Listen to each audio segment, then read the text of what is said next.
Anda kembali bersama kami di obrolan malam. Saya punya beberapa pertanyaan lagi buat Jenderal Purnawirawan Andika Perkasa ini. Namanya satu kata, jadi hanya ada satu kata sih sebenarnya. Jadi nggak boleh banyak-banyak nih Jenderal. Jadi saya akan menyebutkan pertanyaan atau menyebutkan nama sosok tertentu dan jawabannya hanya satu kata. Oh ya. Jadi nggak boleh 2, 3 atau sampai satu kalimat yang panjang. Wah, kalau ini pertanyaan pertama sih gampang nih kayaknya, saya yakin banget. Satu kata untuk Bu Hetty. Sayang. Sayang. Cie. Waduh. Oke, yang lain nih ya.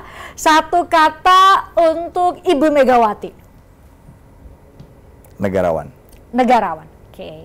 Satu kata untuk PDI Perjuangan. Persisten. Persisten. Partai itu menurut Anda persisten? Persisten. Oke. Satu kata untuk Ganjar Pranowo. Merakyat. Satu kata untuk Joko Widodo. Smart. Kenapa? Karena banyak buah pikirannya yang nggak bisa diprediksi dan ternyata efektif. Dan efektif ini kan kata saya. Ya, karena dekat sekali dulu ya. Kebetulan karena saya bisa banget. Tapi juga ukuran dari World Bank, jadi Governance Index itu ada yang namanya Government Effectiveness. Itu naik terus nilainya dari 2017 sampai dengan sekarang. Jadi gaya kepemimpinan, cara Pak Jokowi untuk menyelenggarakan pemerintahan saat ini sangat efektif. Itu by data. Diukur by data. Government Effectiveness Indonesia itu meningkat terus nilainya. Contoh paling sederhana yang Jenderal ingat soal efektivitas seorang leadership seorang Joko Widodo. Wah, banyak masalah yang tadinya masalah besar atau lama sekali nggak ada solusinya. Begitu beliau menjabat, banyak yang kemudian satu-satu diselesaikan. Nah, itu adalah menurut saya juga satu kelebihan beliau. Smart tadi, bagaimana menemukan solusi. Jadi kalau ditanya kalau seorang Jenderal Andika Perkasa, hal apa yang, karena saat ini ada narasi, mungkin saya yakin Jenderal juga mengikuti, ada narasi soal keberlanjutan dan juga perubahan. Karena tadi Jenderal Andika memilih Ganjar Pranowo, berarti saya asumsikan atau benar memilih keberlanjutan dong. Itu yang pilihan Jenderal, bahwa apa yang sudah dicapai oleh pemerintahan saat ini itu perlu dilanjutkan. Hal apa yang perlu, yang bisa Jenderal ambil secara pribadi maupun nanti kalau diberi amanah menduduki jabatan tertentu setelah pemilu 2024 apa? Itu nggak bisa dihindari, Mbak. Karena apa? Karena kan pemerintahan demi pemerintahan itu selalu berusaha untuk meningkatkan kesejahteraan. Dan itu ada ukurannya semua. Mau dari income per kapitanya, mau dilihat dari misalnya Human Development Index-nya, jumlah penduduk miskin, dan seterusnya. Itu kan diukur. Nah, pemerintahan Joko Widodo juga sudah berusaha yang terbaik. Walaupun ada eksternal dinamika yang harus juga dihadapi oleh negara seluruh dunia. Semua negara menghadapi itu. Tetapi tetap saja achievement-nya ini terlihat lebih baik. Kan ukurannya lebih baik. Berarti 2015 kondisinya gimana? Sekarang lebih baik walaupun sudah ada 2 kali dinamika nih. Bayangin kalau nggak ada. Jadi bagi saya pemerintah yang akan dipilih tahun 2024 juga nggak ada pilihan lain, karena dari kondisi yang sudah dicapai pemerintahan Joko Widodo ini pasti akan ditingkatkan lagi. Jadi nggak ada ceritanya kemudian mengambil satu kebijakan yang kemudian nanti malah counterproductive. Waduh, rugi dong. Karena Pak yang diukur beliau. Langkah mundur dong. Iya, beliau diukur. Itu nggak bisa, menurut saya nggak bisa dihindari. Oh, dilihat dari apanya tadi? Mau pertumbuhan ekonominya diukur, mau jumlah penduduk miskin, Human Development Index, dan macam-macam lah. Jadi wajar tingkat kepuasan publik sampai 78 bahkan 82% ya saat ini kepada pemerintahan Presiden Jokowi ya? Ya itu tadi, karena kan dari indikator Governance Index tadi, itu government effectiveness meningkat. Kemudian rule of law itu juga meningkat. Kemudian apalagi? Accountability juga meningkat. Jadi itu adalah ukuran yang memang ada di benak masyarakat Indonesia.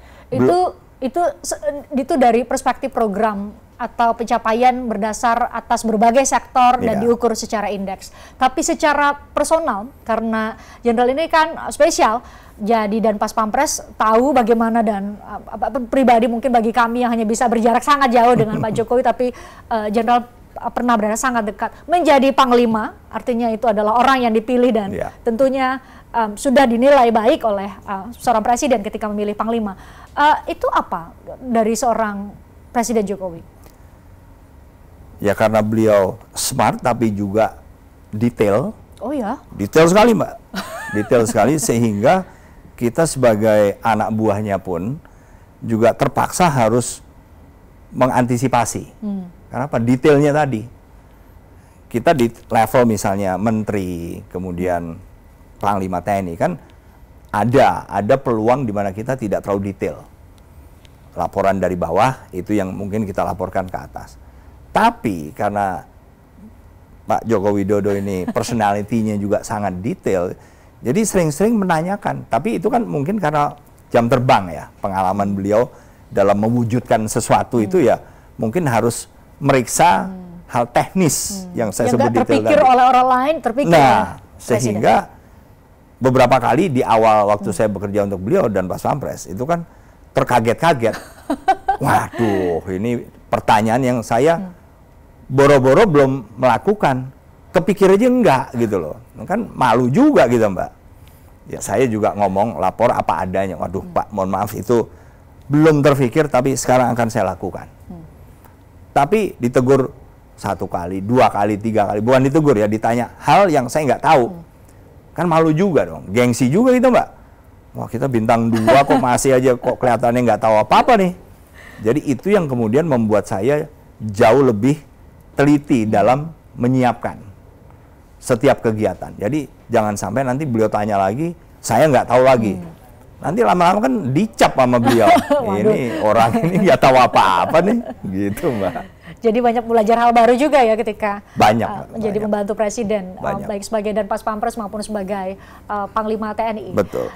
Jenderal, kalau nih sekarang kan disebutnya ini masuk radar cawapres Pak Ganjar. Masuk bisa jadi menjadi ketua tim pemenangan. Bahkan ada yang menyebut minimal jadi menteri lah setelah pemilu 2024. Tapi kan segala kemungkinan, saya yakin Jenderal lebih tua, Jenderal sudah mengalami hal banyak, perjalanan panjang dalam karir Jenderal.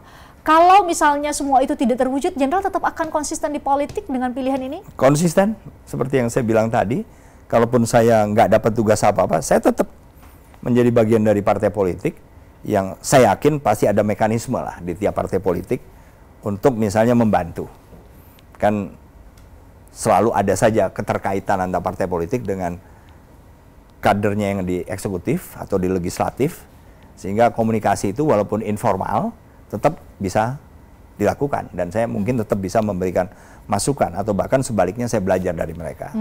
Kenapa pilihannya nggak pensiun aja, menikmati hidup bersama Bu Hetty, menikmati hidup, masih cari, kalau bahasa sederhana kok masih cari kerjaan sih, kan berat juga tetap di politik. Kalau jadi wakil presiden apalagi tuh, itu berat sekali tugasnya, kenapa mau? Ya menurut saya kalau kita berhenti Mbak, pensiun itu kan berdasarkan undang-undang, karena mungkin hubungannya dengan kebutuhan organisasi, kondisi keuangan pemerintah, tapi sebagai individu, kita kan masih produktif. Ya Mbak bisa lihat secara fisik saya masih fit untuk melakukan apa saja, melakukan kegiatan fisik, masih fit saya. Otak saya apalagi. Nge-gym sehari berapa lama? Sehari antara 1,5 sampai 2 jam. Wow. Itu sebelum pensiun Mbak ya. Setelah pensiun kadang-kadang sehari 2 kali. Kadang-kadang. Wow. Seminggu bisa 3 kali lah. Oke, 24 jam sehari kurang 2. Artinya sudah 2 jam tuh dipakai buat kadang-kadang 2 kali sehari, pagi dan sore. Waduh, kadang-kadang. Pantas nih, kita malu nih sebagai anak muda kalau kurang kalah bugar dibanding dengan Jenderal nih.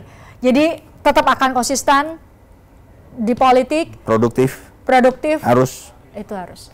Bu, nggak mau minta Bapak pensiun aja gitu, menikmati hidup bareng Ibu aja, atau malah soalnya pilihannya ini berat juga nih, dunia politik juga Bu. dipakai mic-nya supaya pemirsa bisa dengar nih suara Ya, dan nggak jawaban Bu apa-apa. Hetty. Nggak apa-apa? Nggak apa-apa. Nggak apa-apa gitu. Kalau kebanyakan orang-orang yang sudah tua tuh Pak, mikirnya mungkin akan lebih banyak waktu dengan keluarga dan lain-lain. Nggak apa-apa gitu ya? Mas Andika selalu memberikan waktu kok untuk saya dan anak-anak.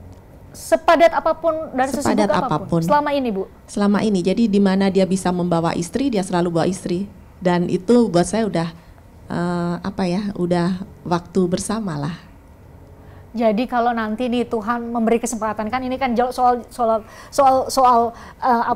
garis tangan konon katanya begitu ya. Kalau menjadi wakil presiden atau posisi apapun itu yang bakal tentu meminta begitu banyak waktu dan perhatian energi seorang suami ibu, Jenderal Andika Perkasa, kira-kira nggak apa-apa? Nggak apa-apa. Nggak apa-apa ya, Det ya? Nih, nggak apa-apa katanya nih, jadi nggak apa-apa ya. Paling juga ikut-ikut ya kalau kemana-mana, seperti selama 31 tahun ini. Iya betul, kemana-mana alhamdulillah diajak, jadi kan nggak kehilangan dia lah. Asik, aduh seneng banget sih dapat dukungan luar biasa nih. Ini gimana cara meyakinkan seorang istri yang menemani selama 31 tahun, bilang saya mau terjun ke politik dengan segala dinamikanya, Jenderal bilang kata-kata apa kira-kira ke Bu Hetty? Wah, itu variabelnya banyak lah, banyak ya, bukan hanya kata-kata ya, tindakan juga mungkin bukti. Ya kan, Tadi gitu. yakin banget pasti tetap akan punya waktu Jenderal kepada keluarga katanya. Harus Mbak, harus, karena apa? Itu kan kita sendiri yang ngatur. Ya, kadang-kadang kita juga harus misalnya ngurusin kerjaan, tapi kan sekali-sekali. Misalnya sehingga sampai nggak pulang, itu kan nggak mungkin setiap hari. Tapi kalau kita menempatkan keluarga, perhatian kepada anak-anak tadi yang bagi saya itu adalah satu keharusan. Harus ada waktu untuk lihat jadwalnya dia, kemudian misalnya PR-PR-nya, ya itu akan menjadi jadwal kita. Jadi bagi saya, ada atau tidak waktu itu tergantung kita, apalagi juga olahraga. Tapi ada juga yang kemudian, saya nggak pernah ada waktu, ya karena kita tidak menjadikan hal itu sebagai bagian dari kebutuhan sih. Ini bahaya nih Jenderal buat suami-suami yang lagi nonton nih, berarti nanti istrinya bilang, wah berarti kamu nggak prioritasin saya seperti Jenderal Andika nih. Ini Ya bukan maksud saya mau memprovok, enggak Mbak. Jenderal, ini sengaja saya simpan satu kata ini untuk menjadi bagian dari penutup kita. Bagi seorang Jenderal Purnawirawan Andika Perkasa, satu kata untuk Indonesia. Maju. Maju. Maju. Di situ doa, di situ harapan, Dan itu adalah semangat. Semangat. Dan tidak ada kata atau pilihan untuk turun. Harus maju. Maju itu kan meningkat. Tidak ada target yang terlalu muluk-muluk lah. Tapi harus maju. Setiap hari. Dan Jenderal bersedia mendarmatikan waktu, energi untuk kemajuan Indonesia. Ya, saya sudah membuktikan dalam pekerjaan saya 40 tahun. Dan saya juga harus bisa. Dan semua juga bisa kok, bukan saya aja. Jadi ini ajakan buat semuanya berkontribusi Iya, untuk betul, kemajuan bangsa dan betul, negara. betul. Jenderal, terima kasih sudah hadir di obrolan malam. Bu Hetty juga terima kasih sudah menemani kami ngobrol-ngobrol di obrolan malam. Sehat selalu, sukses selalu, karena belum buka partai mana nanti, katanya tetap sudah teguh pilihannya untuk terjun ke politik. Tapi doa kami sukses dan semoga bisa memberikan kontribusi yang semakin besar untuk bangsa dan negara seperti keinginan Jenderal, pun sudah pensiun sebenarnya punya pilihan. Terima kasih sudah hadir sekali lagi. Sehat selalu buat Jenderal. Saya juga ucapkan terima kasih buat Anda pemirsa yang sudah nonton kami. Saya Christian Grich, sampai jumpa. Tertarik dengan diskusi saya dengan para narasumber? Saksikan obrolan malam dengan topik-topik menarik lainnya. Jangan lupa subscribe ya channel YouTube Berita Satu. Like, komen, dan share video ini ya. Terima kasih.